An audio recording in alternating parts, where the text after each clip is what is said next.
अच्छा, फॉग को उर्दू में धुंध कहते हैं। धुंध इस वक्त बनती है जब हवा में नमी यानी पानी की बखारत ठंड की वजह से गाढ़ी हो जाती है और छोटे छोटे पानी के कतरों की शक्ल में हवा में मायलक हो जाती है। ये आम तौर पर सर्द मौसम या रात के वक्त होता है, जब जमीन की सतह ठंडी हो जाती है और हवा में मौजूद नमी गाढ़ी होकर धुंध की सूरत अख्तियार कर लेती है।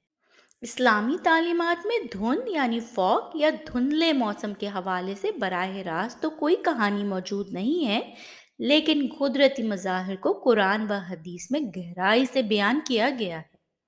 धुंध को बतौर अलामत या कुदरती वाक़या समझा जा सकता है, जो इंसान को अल्लाह की कुदरत और हुकमत पर गौर व फिक्र करने की यावत दे सकता है। यहाँ एक तमसीली कहानी पेश कर रही हूँ, जो धुंध के मौजू को इस्लाम की रोशनी में बयान करती है। धुंध में रास्ता पाने का सबक। एक दफा का जिक्र है कि एक काफिला सहरा की तरफ सफर कर रहा था। वो लोग अल्लाह की रजा के लिए एक मुकद्दस जगह की तरफ जा रहे थे। सफर लंबा और थका देने वाला था, लेकिन काफिले के लोग सब्र और दुआ के साथ साथ आगे बढ़ते जा रहे थे। एक दिन अचानक धुंध छा गई। हर तरफ अंधेरा और धुंध का गलबा था। काफिले के लोग रास्ता भूल गए और परेशान हो गए।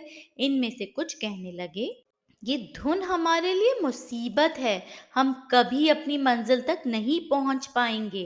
लेकिन काफिले के रहनुमा, जो एक नेक और अल्लाह पर यकीन रखने वाले शख्स थे, मुस्कुराए और कहा, ये धुन अल्लाह की कुदरत का हिस्सा है। अगर हम सब्र करें और अल्लाह पर भरोसा रखें तो वो हमें रास्ता दिखाएगा। दुआ और हदायत। काफिले के तमाम लोग रुक गए और अल्लाह से दुआ करने लगे, या अल्लाह हमें इस धुन से नजात दे और सही रास्ता दिखा। चंद ही लम्हों बाद धुंध कुछ कम होने लगी और एक मध्यम रोशनी नजर आने लगी। रहनुमा ने कहा, ये रोशनी हमें हमारी मंजिल तक ले जाएगी। अल्लाह ने हमारी दुआ कबूल कर ली। मंजिल तक पहुंचना। काफिले ने अल्लाह का शुक्र अदा किया और रोशनी के सहारे अपनी मंजिल तक पहुंच गए।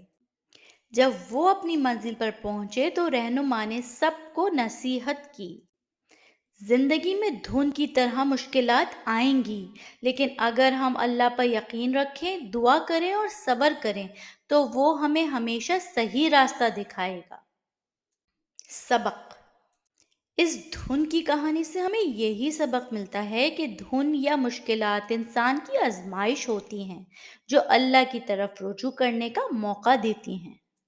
कुदरती मज़ाहिर अल्लाह की अज़मत और हिकमत की निशानी है, जिन पर गौर व फिक्र करना चाहिए।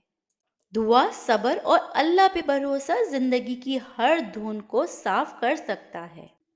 यहाँ होती है दी एंड स्टोरी की, लेकिन अगर आप इस कहानी में मज़ीद तफसीलात या किसी और इस्लामी मौजू पर कहानी चाहते हैं तो ज़रूर बताएं।